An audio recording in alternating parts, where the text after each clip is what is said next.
పైన paper rate వరకే మేము అమ్ముతాం. ఇప్పుడు పేపర్ రేటు 6 రూపాయలు చిల్లర పడుతుంది అంటే పేపర్ రేటు 6 రూపాయలు చిల్లర అంటే గుడ్లు 30 గుడ్లు కదా, 30 గుడ్లు అంటే 180 రూపాయలు. మళ్ళీ మేము ఇక్కడ అమ్మినందుకు మేము రెంట్ కట్టాలి, 3000 నెలకు వచ్చేసి రెంట్ కట్టాలి. ఒక మనిషిని పెట్టుకోవాలి, మనిషికి ఒక 300-400 కూలి ఇవ్వాలి. అదే మేము అమ్ముకున్నా సరే మా బయట కంటే మాకు ఒక 5 రూపాయలు తక్కువే అమ్ముతాం మేము మార్కెట్ లోని. కనీసానికి బయట ఇప్పుడు 190 రూపాయలు ఉంది, మేము 180 రూపాయలే అమ్ముతున్నాం, 185 రూపాయలే అమ్ముతున్నాం. అది పేపర్ రేట్ పెరుగుతుంది సార్, మేము పెంచేది కాదు, అది మేము ప్రత్యేకంగా అయితే పెంచేది కాదు. పేపర్ రేట్ అమ్ముతాం కాబట్టి ఒక 5 రూపాయలు తగ్గించి అమ్ముతాం. భారంగా ఫీల్ అవుతున్నారు సార్, ఎందుకంటే అప్పుడు కరోనా టైంలోనే ఇంత రేట్ లేదు, కానీ ఇప్పుడు ఇంత రేట్ ఉంది. ఎవరికైనా భారంగానే ఉంది, మాకు అమ్మడానికే ఇబ్బందిగా ఉంది. ఎప్పుడు మామూలుగా ఏంటంటే 120-130 రూపాయలు ఉండాలి యాక్చువల్గా. అసలు నార్మల్ గా ఏంటంటే ట్రే 120, 125, 130 రూపాయలు స్టాక్ అప్పటికే ఎక్కువ.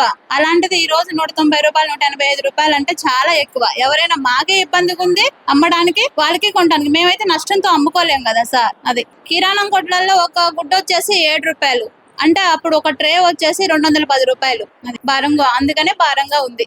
అమ్మటానికి కూడా మాకు ఇబ్బందిగానే ఉంది. సేల్స్ తగ్గుతున్నాయి సార్, తగ్గిద్ది అంటే ఇప్పుడు మన 120 రూపాయల కన్నా 180 రూపాయలు తేడా ఉంటది కదా. ఇప్పుడు 120 రూపాయలు అయితే 30 గుడ్లు తీసుకెళ్తారు, అదే 180 రూపాయలు అంటే ఒక డజన్ గుడ్లు తీసుకుపోతారు.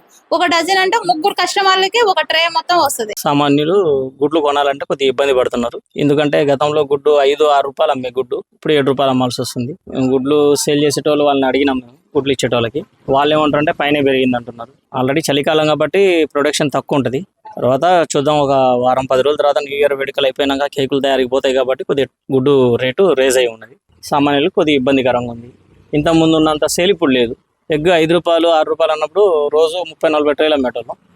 ఇప్పుడు 10-15 అమ్మడానికి కూడా ఇబ్బంది పడాల్సి వస్తుంది.